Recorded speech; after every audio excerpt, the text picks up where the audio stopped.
There's an anime movie that's only 45 minutes long, and somehow, when one character disappears, it feels devastating. Most stories need hours to earn that kind of emotion. So, how does something this short hurt this much?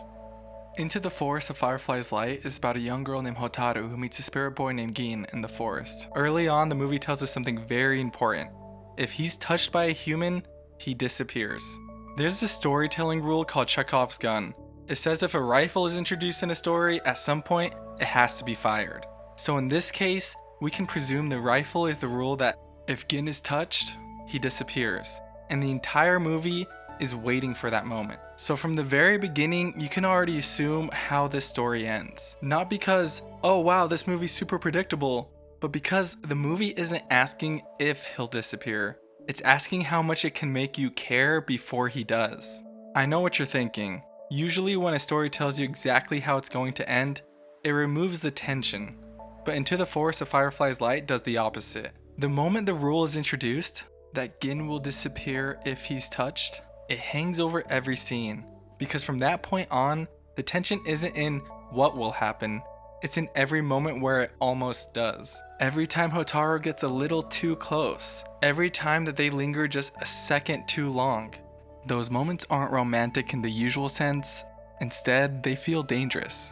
And what's interesting is that the movie never tries to trick you. It doesn't try to hide it or pretend there's a way around this rule. Instead, it just lingers in your mind the entire movie, turning something simple like standing close to someone you love into something fragile. Knowing the ending doesn't weaken this story, it sharpens it, and that tension gets even stronger when you know how short this movie is.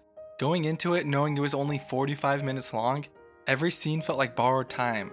Not because I didn't know what would happen, but because I was waiting to see how. I found myself thinking throughout the movie, wait, there's only 45 minutes. How long has it been? When is he gonna disappear? How's it gonna happen? Anxiety started building as I watched these two characters get closer and closer together, as I know the inevitable will eventually come. When a movie is this short, you don't move toward the ending moves toward you. Most movies earn emotion by spending time. They give you backstories, subplots, moments that exist just to slow things down. Into the Forest of Fireflies Light doesn't do any of that. Instead, it repeats itself. We see the same forest, the same path, the same summer, the same two characters. And every time we return, something small has changed. Hotaru is a little older. Gin is exactly the same. That repetition creates closeness. And closeness is what makes us care. We don't fall in love with these characters because of dramatic scenes. We fall in love with them because spending time with them starts to feel natural. And that's why the runtime matters. If this story were a full-length film, if it were any longer, it would give us room to hope. Hope that there's a workaround. Hope that the rule won't apply this one time. Hope that love will be enough to save him. But hope would weaken the story. In 45 minutes, the movie doesn't let you forget what's coming. It just asks you to sit with it, while attachment to these characters quietly grow anyway. By this point in the movie, you think you understand how this ends. Not just that Gin will disappear, but how it will happen. Because the entire story has been building toward one moment. Hotaru and Gin getting closer, the age gap shortening, reaching a point where distance just isn't enough anymore. Eventually, love has to outweigh caution, right? Or instinct has to take over, or Gin has to save her somehow. And when that moment comes, you brace yourself. You think you're emotionally prepared, but the movie never gives you that moment. Instead, the rule is triggered by someone else entirely, a random human child, someone passing through the forest after a summer festival, someone who doesn't know the rule, someone who doesn't understand the consequence, someone who doesn't even realize what they've taken away. And that's what makes it hurt so much. Not because Gin disappears, we knew that was gonna happen, but because how the story subverts your expectations. It takes the ending you thought you were prepared for and replaces it with something sudden, careless, and unfair. Gin doesn't disappear because love becomes too strong. And that's the most important thing the movie's trying to say. If Hotaru had been the one to touch him, the story would be telling us that love itself is dangerous, that passion is what destroys fragile things. But that's not what happens. Gin disappears because of a random human child. Someone with no malice, no intent, no understanding of how fragile he is. And that moment reframes everything. Gin represents a kind of love that can't protect itself.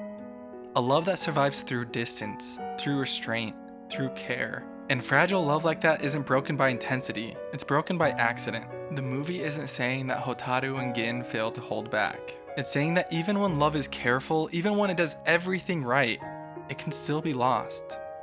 That's why Gin disappearing feels so devastating. We watch Hotaru grow from a child to a young adult, learning to be careful, accepting the reality that she can never touch the person she loves, and still choosing to give so much of herself just to be with Gin. And at the same time, we watch Gin, someone who spent his entire existence avoiding contact, slowly grow desperate for one of the most human experiences there is, touching another person.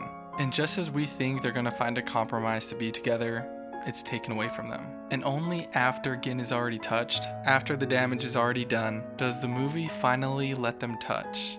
Not to save him, but to say goodbye. The hug doesn't undo anything. It just allows something that was never possible before.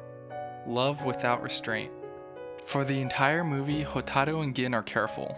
Every step measured, every moment is held at a distance, and in the end, that distance disappears.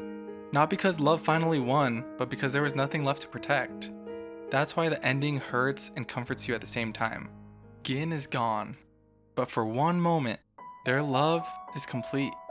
Not interrupted, not waiting, just allowed to exist.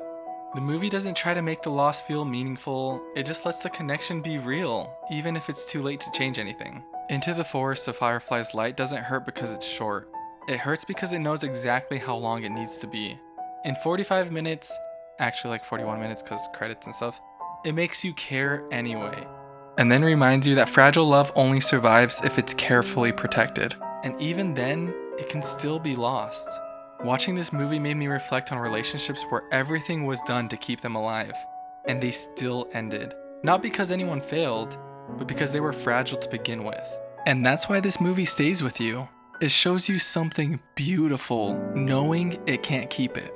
So if you haven't seen Into the Forest of Fireflies yet, I'm sorry I spoiled the entire movie, but give it a watch and let me know in the comments below if you connected with these characters and if Gin disappearing affected you just as much as it affected me. And that's it for this video. If you like this video, then please leave a like and subscribe. That would help me out a lot. And let me know what movies you want me to talk about. I love watching anime movies. Love talking about them. And yeah, my name is Sway. I like anime, and peace.